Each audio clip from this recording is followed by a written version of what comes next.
Hey there, you're listening to Genoa's Arcs, a self-reflective podcast exploring transformation with purpose, honoring growth and connection through awareness and presence.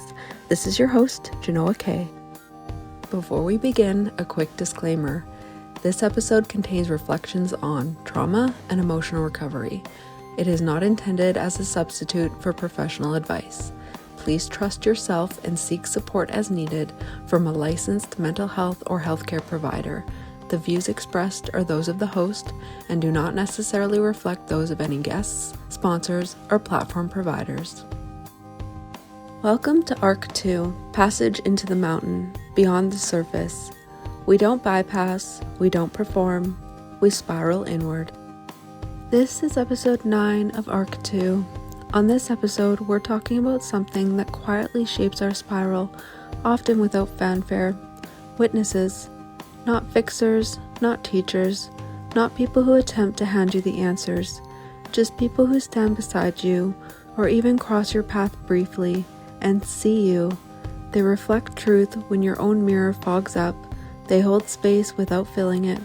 They don't carry your spiral for you, but they walk beside it, even if just for a moment. Part 1. The power of being seen. Witnesses aren't perfect. They don't always stay. Sometimes their impact is brief, subtle, or even delayed. That's okay. Sometimes the smallest glance, the simplest word, the act of showing up quietly is enough to remind you that you are seen. Healing and creative growth often ask us to spiral inward, and for a time, that solitude is important. The deeper you go beneath the surface, the more you need mirrors, not to rush you out, but to remind you you're still real, visible, worthy, even underground. You weren't meant to vanish in your healing. Part 2. Reflection and Presence. I can trace nearly every major turning point in my spiral to a witness. A mentor who said just enough, a friend who sat with the silence, a stranger whose words felt like medicine. They didn't fix anything, but they reminded me I wasn't invisible, and in that reflection, something softened. I came back to myself, just a little. Let's pause together and breathe.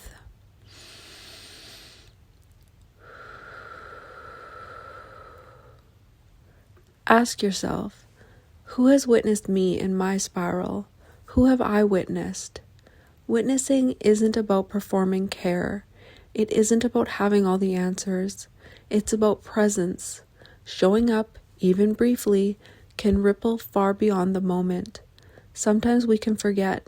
We're not just spiraling for ourselves, we become witnesses too, and our presence is more powerful than we realize. Part 3. Ripples of Connection. Witnesses aren't always who you expect. They don't always stay. Sometimes their impact lands long after they're gone, but they mark us, they remind us, they help us resurface, and eventually we carry that witnessing forward, offering it to others without even realizing it. That's how healing ripples outward. That's how a spiral becomes a network. Part 4. Closing Reflection. Next time, we'll bring this arc to a close, emerging not as a final version of ourselves, but as something more integrated, more grounded. But for now, take a moment of gratitude to those who witnessed you, to those you've had the courage to see. That kind of connection is never small, it's sacred. If this episode meant something to you, pass it along to someone who's walked beside you lately. Let them know they made a difference, not by saving you, but simply by seeing you. You're still emerging, and you're not spiraling alone. On the next episode, we'll close this arc by exploring what it means to emerge after spiraling inward. Dusty perhaps, but carrying the pieces of yourself you've unearthed. Until next time, take good care. This space is supported by listener contributions and occasional sponsors. If you found value in today's episode and would like to help sustain this work, you'll find ways to do so in the show notes. It's always optional and deeply appreciated. Thank you for helping keep this space sustainable. Genoa's Arcs is written, recorded, and produced by Genoa K. Original music composed and produced by Genoa K.